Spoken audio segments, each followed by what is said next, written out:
Καλησπέρα κύριοι, είμαστε εδώ στο Ελλάδας Next Top Metal και απόψε ο Metal Zachris θα μας κάνει δύο κόλπα.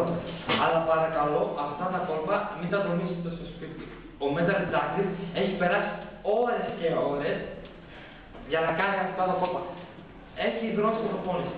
Παρακαλώ μην τα τολμήσετε στο σπίτι. Ας καλωσορίσουμε τώρα το Metal Zachris.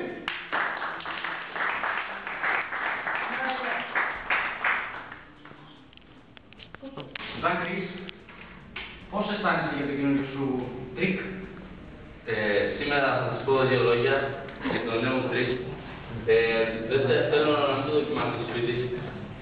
Είναι πολύ καλό, αλλά δεν ξέρω αν θα τύχει. Σήμερα θα αντιμετωπίσω την φοβία μου. Πόσο καιρό είσαι πάνω στο αυτό το κόλπο? Πολλούς μήνες και δεν ξέρω αν θα πετύχει σήμερα. Είναι επικίνδυνο? Πάρα πολύ. Ζάκρης, the stage is yours. Μαριά, έλα από εδώ.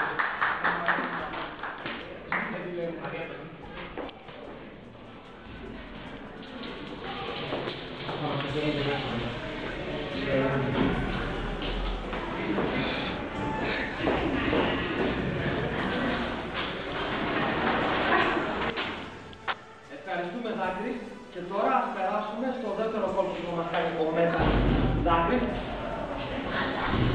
Πάμε λοιπόν. Μαρία, άρα να σας βοηθήσει παρακαλώ. Αυτό είναι πιο επικίνδυνο προηγουμένως. Πρόσεχε. Και σε ένα πράγμα. Πρόσεχε. Τώρα πες. Ζάκρης, don't do it! Δεν είναι Εδώ